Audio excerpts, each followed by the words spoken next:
11, and I have Asperger's syndrome. Now, I've seen a lot of videos on YouTube and the like about people posting videos where they talk about their life and experiences with Asperger's, and I figured I'd give it a shot.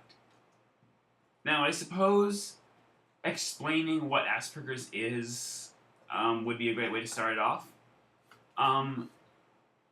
Asperger's is a mild and high-functioning form of autism, and a sort of prevailing theme of it all is social issues. People like myself who have Asperger's, Aspergians, as I like to call us. Some people like to call them Aspies. I think Aspergian sounds a bit more dignified. Eye contact is one thing. With eye contact, we tend to not to want to look people in the eye, but some Aspergians might be better at that than others. It depends.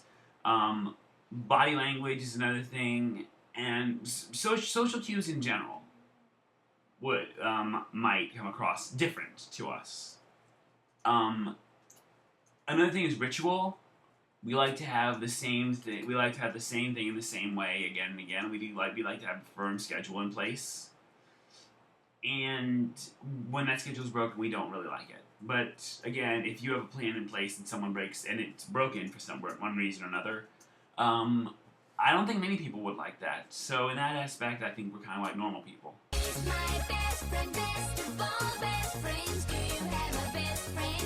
Now, with these social issues, you might be wondering, how do Asperger's people make friends? How do we interact with people as humans must? We do, it's just that we pick out and choose our friends very carefully. We choose quality over quantity. What this means is that the friends we pick, or at least this is how I work, is the friends I consider my actual friends are people I'm really close to. I have a lot of acquaintances, and I have quite a few friends, but the people who I choose to be my friends are the people I really trust. Now, what tends to happen is that we do have trouble making friends. That is almost a universal thing. And, but this does not mean we don't make friends. We do.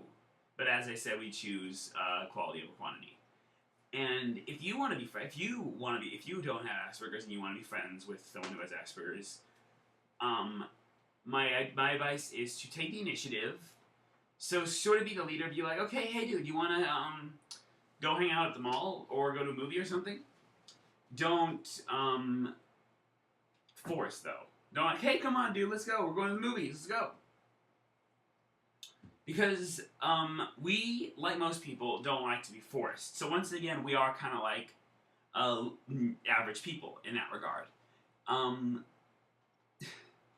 So yeah, that's a pretty straightforward thing. If you do have Asperger's and you want to be friends with someone else who has Asperger's, pretty much the golden rule applies here.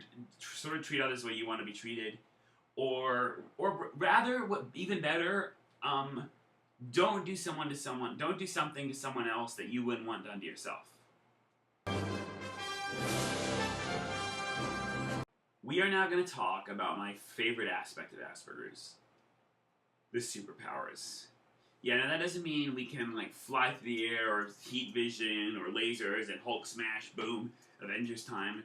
It means that we tend to have heightened senses for one thing, like touch or taste or any number of other things. Sound is one that's important. We very often we're very susceptible to loud noises, so we're rarely going to be seen in the clubs. But again, it's different for each person.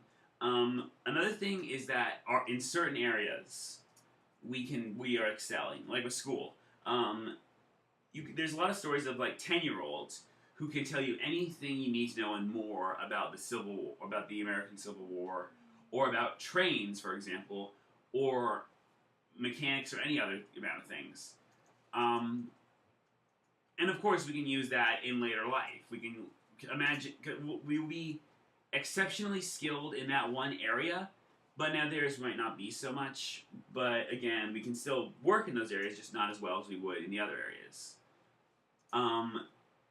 So yeah, if you have Asperger's, a piece of advice that I myself am actually trying to do is try to make a living out of the thing you're good at.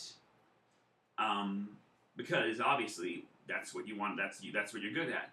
And if you're good at it, people tend to like doing what they're good at. So that's sort of the American dream. Find something you love doing and try to make a living out of it. Just hanging out with the family. Now we come to a section that's sort of about giving advice to parents on their kids who have Asperger's. First off is to get an early diagnosis, so you can sort of set your expectations for where you want your child to go and what to expect of them. Because, as I said, there are going to be areas we're not great in, and that's sort of an area we're mentally blocked at. It's not something we're just not trying. It's not that we're not trying. We have a sort of mental block. So don't push in those areas, because it's gonna be next to impossible to actually get them. We're probably actually never going to be a savant in that area. And a big piece of it is to be kindness and support and love. The flies with honey scenario sort of holds up here. At least with me. I prefer to be sort of treated with praise and stuff like that than to be like pushed. Praise, not push, is sort of the applicable line here. Aspergians should never grow up feeling like there's something wrong with them, just like any other child. They may come across as weird, but I gotta ask, is weird bad? I don't think so. I think most people like weird, like people who are kind of weird or odd, and quirky is really the operative word. When people are quirky, we tend to like those people because they're fun, you know. Another piece of advice: if you have the money and the resources, send your kid to a school that is either tailored for people with Asperger's or is accommodating to people with Asperger's. Because while Aspergians can do fine in private or public schools, it will be so much easier if it's in a school where people know about this stuff. Now, in today's society, as we become more and more aware of what exactly Asperger's is and the symptoms of it all, we tend to analyze famous people and people in the media even today on whether they have Asperger's or not. So with that in mind, I've compiled a list of people that I have found to be either suspected or confirmed of having Asperger's. So to sort of give an idea of who these people are, and if they do have Asperger's, how much they've changed the world. That being said, here's the list.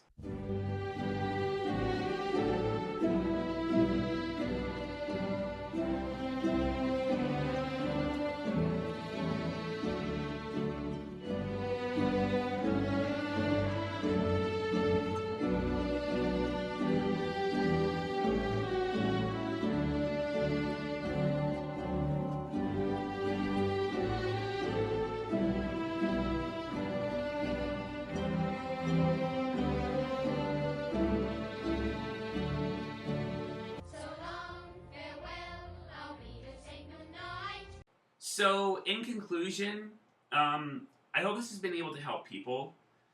And if you want to know more in detail about some of these symptoms of Asperger's and how it could affect people, but you don't want to spend a huge amount of money on textbooks or little books about that, I would recommend this book, All Cats Have Asperger's Syndrome. It's pretty funny and kind of hard and kind of emotional at the same time. It's very good as a starting thing. It's by a woman called Kathy Hoopman.